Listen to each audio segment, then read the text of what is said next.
Welcome back. Thanks for joining me. Well, I'm in Chicago. We came back for treatment because, continuing with my summer plans of treatment in Chicago and the off week in the mountains of the Grand Tetons in Jackson Hole. We came back for treatment this week, but unfortunately, when we got here, we discovered that my body is not ready for treatment.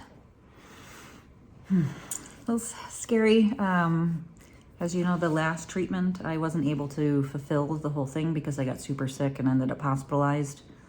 So to have a second treatment not happen is scary in this moment, especially as I know that chemo is really the only thing that's held everything at bay. Been it's kind of, when you hear this news when it's not your choice, right? When you walk in and they take your blood work and they say, oh man, wow, actually you've got really low white blood cells, really low red, like, no, we can't do treatment, we need your body to recover. And it's not your choice. You want to say, just push through, I'll recover, I'll be fine, don't worry, just give me the treatment. But that's not the case. Because if they give you the treatment, then you could get into a hole like I got into these last couple of weeks, right? Where I got so sick so fast, again, not my choice. My ability to walk was taken again. My ability to make any decisions about my body was taken again in these last few weeks. So I know it's the right decision to be made. It's just, again, when it's not your choice. And I think more than anything, psychologically right now, my wife and I are struggling because I've been very sick, but it's very reminiscent of that first year. That first year when I got sick so fast. And I always say, I think that if you sit down with this disease, if you allow it to immobilize you, it's got you. I think that's, besides the fact that I can, besides the fact that I want to, that's always a driving thing in my head for movement, even when my body, or like right now, is not responding necessarily the way that I want it to. When I say, hey, let's stand up and go for a walk, sometimes it's like, yeah, let's do it. Sometimes not. But I keep pushing because I do feel that with this disease, that and maybe it is just PTSD from the first year, because once it sat me down, I could not get up. And it was very hard. I remember the first time that I got to cook dinner for my wife. It's almost a year in. I was so excited because I could lift a pan. So it makes sense that both my wife and I are really struggling to find our breath right now. And I keep getting, I went to the hospital for this treatment. My numbers bottomed out and I ended up in the hospital for 3 days again. So these last couple of weeks have just been a lot of hospital. And for my poor wife, I can't even imagine feeling that helpless, watching just within a day, all of a sudden I'm wheelchair bound and being taken into the ER. I can't imagine. Part of the reason that I'm so fortunate that I don't totally freak out watching my body disintegrate again, it's because of the security that my wife gives me as a caretaker.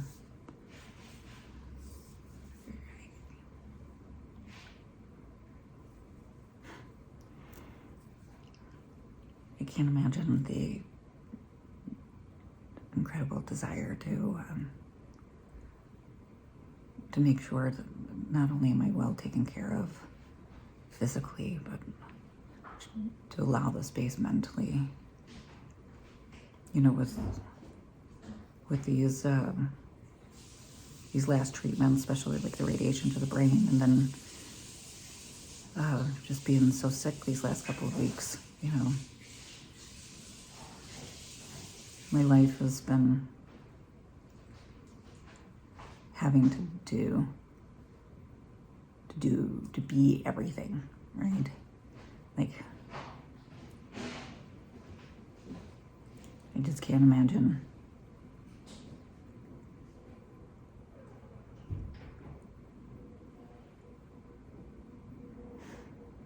how helpless she must feel. You know, she has anxiety attacks all the time, just trying to make sure she's doing the best she can for me as her best friend, as a human that's managing their deaths.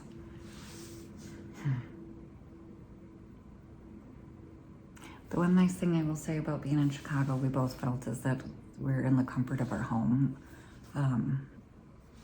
The nature of Jackson Hole is very healing, but it is definitely feels very nice to be in our home. And also, where we live in Jackson is in kind of like a valley, and so in order to go for a walk, I have to like climb myself out, which, you know,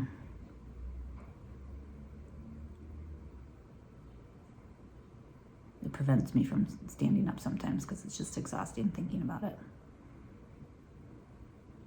But here, I can just walk outside, and Chicago's flat, and I can just go for a walk. And that's what I've been comforting myself with this week. My wife and I have been trying to really stay in the moment, because we're getting scared.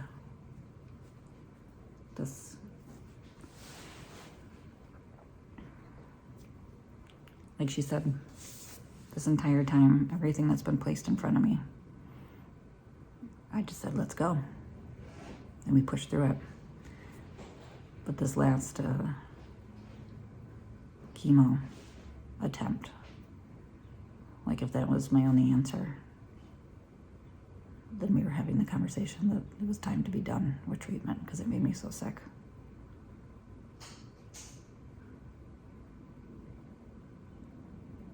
So again, we're trying to just stay in the moment. I don't know if this new protocol is even going to work because I haven't been able to try it yet, but stay in the moment. Right here, right now. I'm okay. It's nice outside. I can stand up when I tell myself to. So we've been exploring a little bit micro experiences, right? Like yesterday we had to go to the hospital again because I had to get blood work, but we decided to do micro experiences. We decided to take the bus, the city bus, and jump off at points of interest and just kind of have that fill our day, which was really nice. Yeah.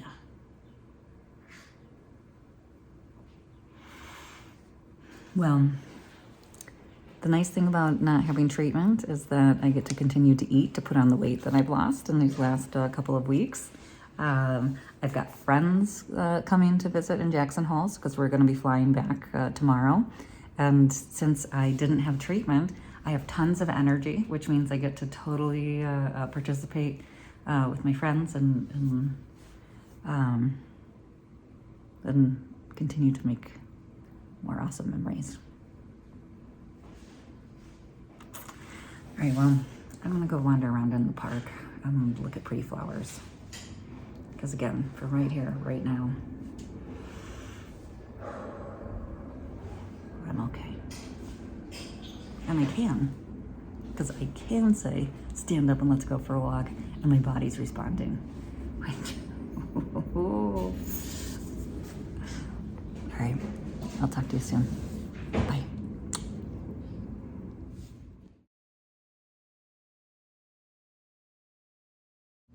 Hey there. Thanks for sticking around to the end. You know, I was just getting ready for my my daily affirmation or wrangling of positive power, whatever you want to call it. But when I do my Rainbow Glitter Warrior stomp, and usually it's, you know, to bring me some good energy and to those around me. And today I was just thinking, I think if you'd like to join me, I think today's intention I'm going to set on the caretakers of this world. Those that are maybe taking care of, maybe you're a parent, or maybe you're taking care of a parent, or you're a spouse, but all those caretakers that are so exhausted and feel that it's too selfish to take time for themselves, or if they don't do all that they have to do, who else is going to do it? And just I know that there's just so many amazing people out there that are giving us that love and support, and I think that I'd like to conjure some awesomeness and send out some love and some positive juju to all the caretakers of the world. So if you'd like to join me, and whatever that means for you, however you conjure up positive, whatever rituals that you use, I think would be quite lovely if we all came together and gave a little love to the caretakers of the world. Yeah? Well, if you'd like, join me.